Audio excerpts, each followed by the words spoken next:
Welcome to part 3 of my 4-part series of bikepacking the length of New Zealand. In this part, we're going to be discussing going from Picton, which is on the South Island of New Zealand, going towards Hokitika, which is on the west coast of the South Island. Now, if you haven't seen it already, I highly recommend to go and have a look at part 1 and part 2 of bikepacking the length of New Zealand, because if I'm going to be mentioning anything in this story or for advice, I might be referencing to previous episodes, like part 1 and part 2. So now we will be taking a deep dive into the story, going from Picton to Hokitika, and then after that I want to discuss some advice for if you want to go and do a bikepacking adventure in New Zealand. So continuing from where I left off in part 2, I hopped on the ferry at Wellington and crossed the Cook Strait and went through the Marlborough Sounds and arrived at the small town of Picton. Picton's quite a small touristic town. It doesn't have that much special to the town itself, but the scenery around it and the whole Marlborough Sounds is absolutely breathtaking and highly worth seeing. From Picton, I headed towards the town of Havelock, taking the coastal road called the Queen Charlotte Road. And while I was riding along there, I got the chance to hang out with this couple who I believe one of them was from France and the other was from the US. And they had this tandem recumbent bike. And it was very bizarre. I'd never seen anything quite like it. It's where you're laying on the front but still pedaling. But then the back person is like steering the bike. It's really strange, but it was quite amazing. If you are taking this road along the Queen Charlotte Road, you have to stop and take some photos. It's absolutely amazing. If you got chance, go and explore all of the Marlborough Sounds if you have the time to as well. From Havelock, I arrived back on the main road of the Highway 6, and I wasn't too fond of this road. I think it's quite a busy road, and I managed to find a small country track which was leaving not really much of a town, but it was called Belarus Bridge, and it just has a little cafe there near a river, and I took that country road into the mountains, and it was absolutely breathtaking. The road wasn't that brilliant because it started to narrow and started to turn into a hiking track, but other than that, the scenery was amazing, and if you've got the time and you're patient with the road, it's really amazing to go and experience the actual country roads. I loved it a lot more than taking that Highway 6, which was very busy. And previously I hitchhiked on that road and I got to see how narrow and how busy that road is. And my God, it's insane. The hitchhiking trip is actually a completely different adventure after I did all of this cycling thing. And maybe I could make a whole story talking about that. Let me know what you think in the comments. So I arrived at Nelson, and I think I camped there for the night, just outside of Nelson. And I went through the town. The town's quite nice, definitely worth pondering through some of the old town. And I left the town and I went towards Richmond, and I found this little bike trail that took me out of town through the vineyards. And the vineyards was very beautiful, very, very, very scenic. Lots of wine made in this region of New Zealand on the South Island. I think it's the Tasman region. I think that's the name. And then I arrived at a campground for the night where it was a donation-based campground. It's actually a sort of discontinued campground. It doesn't really operate anymore. But the owners were still there and they were very kind and they let me stay for the night. And it was so quiet. I started to realize then how quiet it was going to become. The North Island, that's where most of the population is. And then Christchurch on the South Island is where a majority of the rest of the population of New Zealand is.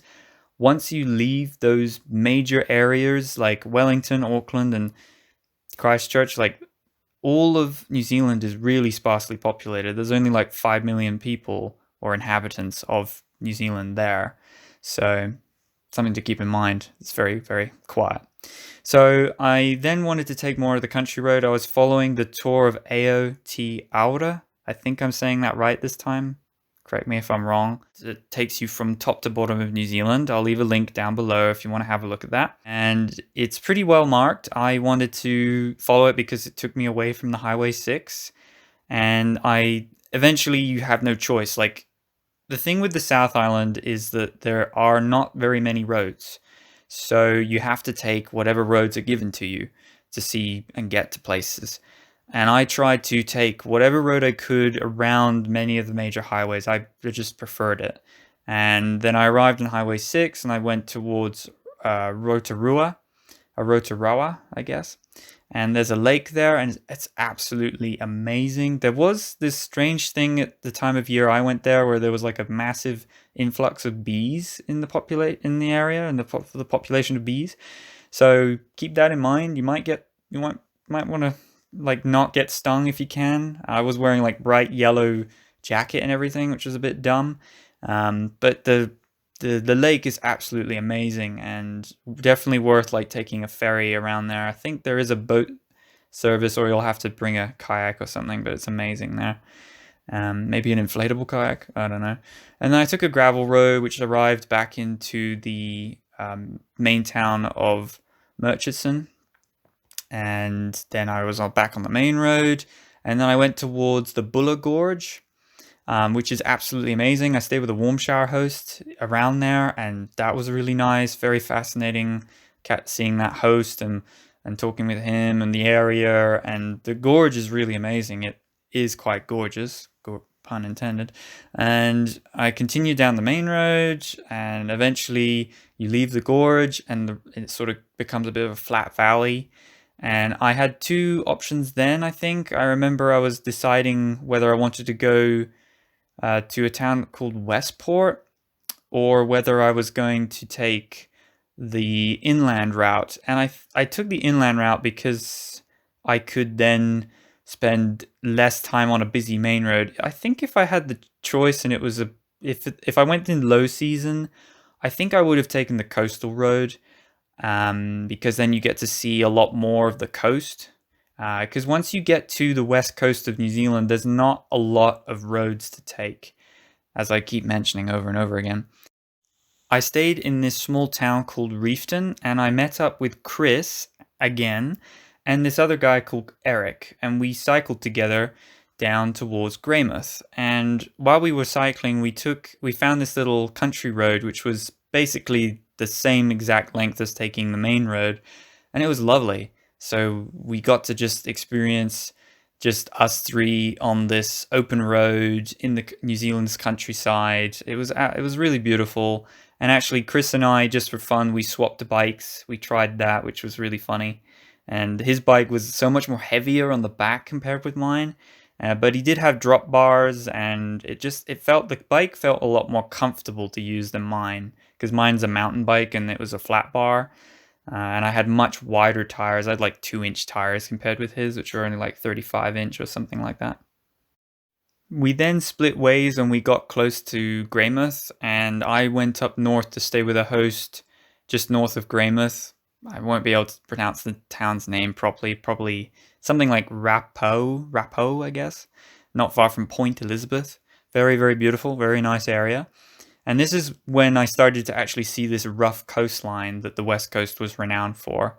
Because up north, when I was on 90 Mile Beach, it's very different. 90 Mile Beach is it's yellow sand and more soft. Everything feels more soft around there compared with down on the South Island of New Zealand on the West Coast. The next morning, I then left and I went towards Greymouth. And that was funny because when I got onto this trail, there was a West Coast Wilderness Trail which I went on.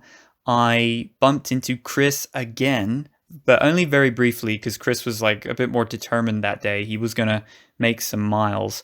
And personally, I was just taking it easy. I was going to arrive at Hokitika, which was really not far from Greymouth, because I had a host I was going to stay with at Hokitika. So I hanged out with Chris a little bit, but then this British couple bumped into us, and I then hanged out with them and talked about their stories. I think like one of them was not far from, I think it was Leeds or up north in the Midlands of the UK. I really loved how in New Zealand you get to bump into a lot of different people while traveling, because everyone's traveling through New Zealand, and there's this nomadic vibe each time you talk. And these guys are, from the UK, so it was really cool catching up with some people who are from the motherland, so to speak. I continued down the West Coast Wilderness Trail, which I highly recommend. It's very beautiful. Does add a little bit of miles onto the trip, but I highly recommend it. It's very beautiful. And then I arrived at Hokitika. Now, before I arrived there, though, there are two things I wanted to mention. That I found a small tunnel which was carved into this rock face, and I can't really precisely remember where it was, but it wasn't far, or it was along this West Coast Wilderness Trail. So if you get to see that, I highly recommend having a look at it, because I think they've probably used it in scenes for like Lord of the Rings or The Hobbit or something. And then when I got close to Hokitika, there was this glowworm cave, and I went to the first one by bike, didn't really see anything.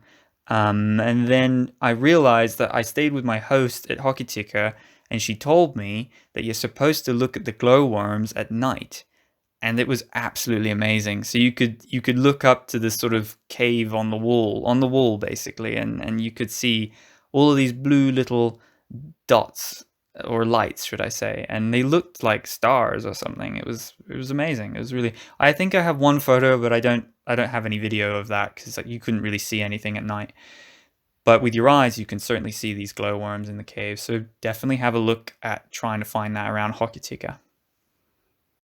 Hokitika is quite a cute little town. It has some artwork which is on the coast. It keeps getting destroyed by a lot of storms that keep rolling into that area, because, well, it gets a storm each year at least, roughly. When I stayed there, I was really lucky that this host was able to save me from the storm, so to speak, because the storm that came over the next day was intense. It was like it was technically classified as a tropical cyclone, and the winds were up to 200 kilometers per hour, which was insane. And I have some footage. We didn't really go that far out when we were going around town, because it was literally very dangerous to be out there.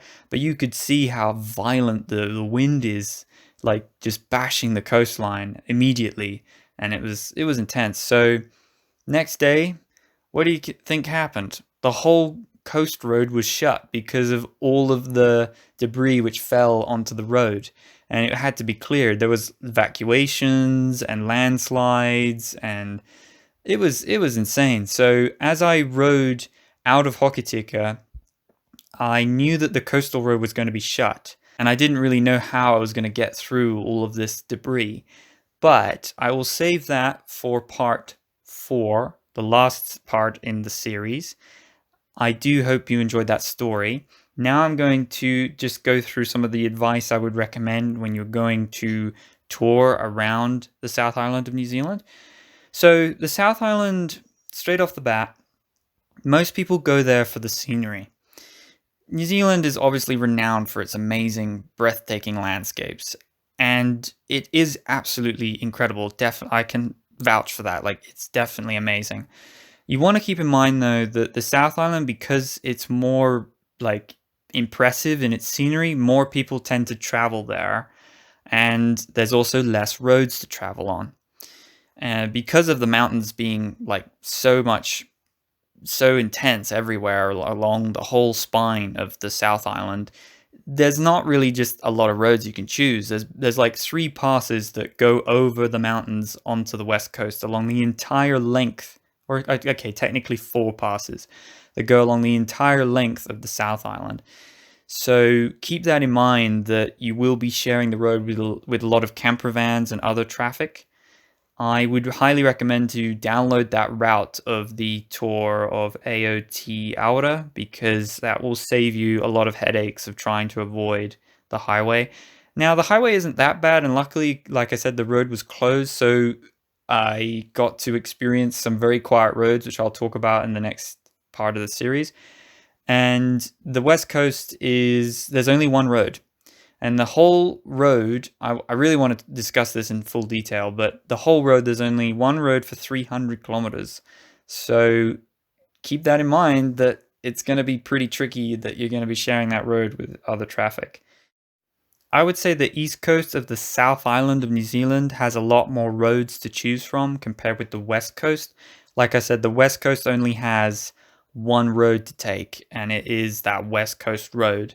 And the East Coast has a lot more to choose from, but then you can't really experience that amazing scenery, that rainforest looking scenery on the West Coast, which I highly recommend along that whole southern Alps spine. The mountains are absolutely incredible. I mentioned before how the population is a lot less on the South Island, and you want to keep that in mind that you will have to try and fend more for yourself. So settlements are also further apart, gas stations and food further apart from one another. So you want to carry a little bit more water, a little bit more food. It's not so drastic. It's not like Australia drastic, but you want to keep in mind that it's a lot less like settlements and a lot less people compared with the North Island of New Zealand. Now, when I was mentioning about the roads being busy, I also want to add to that the traffic does move quite fast in New Zealand. I'm not sure why. It's just the mentality that they get to drive like 100k an hour on a very small, narrow road. And what I highly recommend is to have a mirror on your helmet or either on your bike. And that way that alleviates a lot of the stress because you can see what's coming up behind you at least, especially a truck, and you can pull off onto the side of the road. Personally, it helped me and I preferred that. It's just something to keep in mind. And like I said, the East Coast will have more gravel roads to choose from, and those are really beautiful. But I do also recommend to try and explore some of that West Coast. It's absolutely amazing. So that is it. That is the end of part 3. Definitely have a look or stay subscribed for part 4, which will come out after this one, obviously. And if you have any questions about all of the advice and anything about bikepacking in New Zealand, you can ask me down in the comments below. I always try and respond to comments. And that's it. Hope you guys enjoyed. I'll see you in the next video.